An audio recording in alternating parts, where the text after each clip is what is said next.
Hey everyone, welcome back to Installation 00. This is my Lore and Theories video series. In this episode, we look at the final terminal in Halo 3 and work out exactly how Mendicant helped the Chief off of Installation 04B, which ultimately led him towards Requiem, the Didact, the Librarian, and the awakening of his Gesh. In the Halo 3 terminal, specifically the one found on the last level, Halo, revealed that Mendicant Bias, the AI who occupied the Forerunner keyship within High Charity, had reunited parts of his fractured personality core matrix and was attempting to atone for his sins of betraying his former masters, the Forerunners, and forcing the final firing of the Halo array, and thus cleansing the galaxy 100,000 years ago. But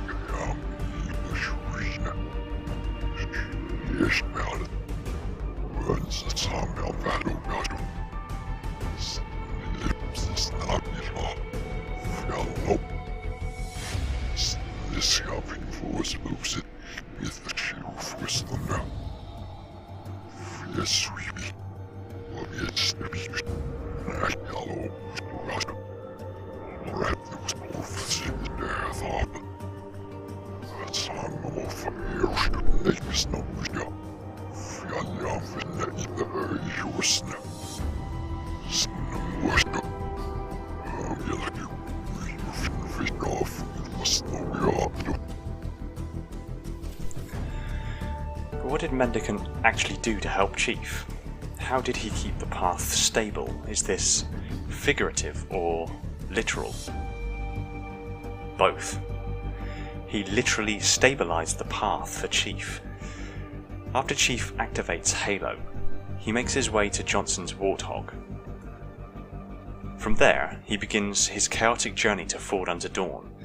The Halo is unfinished. The topography of the Halo, its rolling hills, trees, cliffs and bodies of water, have not yet been constructed. Instead, the bare-bones foundation of the Halo is visible. These massive plates are the template for the landscape which will be laid over the top of it. It's important to understand at this stage that the Halo has to generate immense levels of energy and amplify it to unprecedented levels in order to achieve the desired effect. To do this, the Halo has power plants located within it that generate energy using a highly advanced quantum vacuum energy generation technique. This energy is vectored through energy relay conduits throughout its superstructure to channel the immense amounts of energy required to various facilities around the ring. This is then fed into phased pulse generators and resonant constructive interference frequency tuning systems that can positively reinforce and amplify the energy. It is then tuned to the specific frequency of the neural networks of sufficiently sentient life and output to the array's emitters located across the entirety of the Halo's edges. These energy conduits throughout the ring not only serve the function of firing the ring, but also the day-to-day energy requirements of the ring, including artificial gravity generation and facility power supply. In order for the massive landscape foundation plates to serve their function, they are held in place by superstructure connections and interim anti-gravity fields, as the actual landscape of the rings was not an original feature of their design, but rather an innovative addition insisted upon by the Librarian. The anti-grav fields and sparse superstructural connections allow the honeycomb structure of the Halo to support the additional landscape without adversely affecting core functionality of the ring's superstructure. During the firing of the incomplete Halo, the energy conduits and their associated systems began failing, being suddenly structurally unable to deal with the massive and amplifying energy levels required for firing. Even Chief's legendary luck would not have helped him enough to get him home, and Mendicant knew he'd need all the help he could get to get off the ring, and thus given Mendicant a chance for atonement. Mendicant could see this far in advance and decides in real time to interface with Halo and its systems. He took control of it in a similar fashion to how a monitor would, but with much more influence and authority over safety overrides.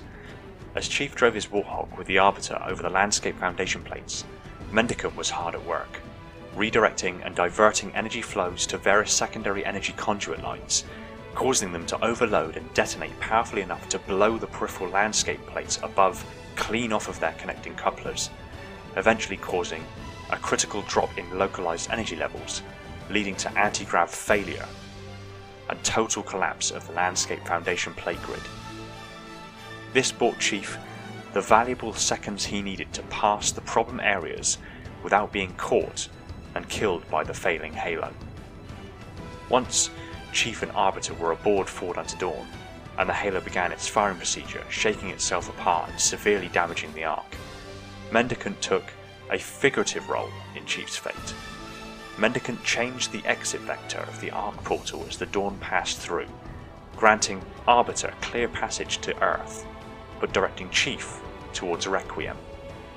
It was here that Mendicant knew his master was in waiting.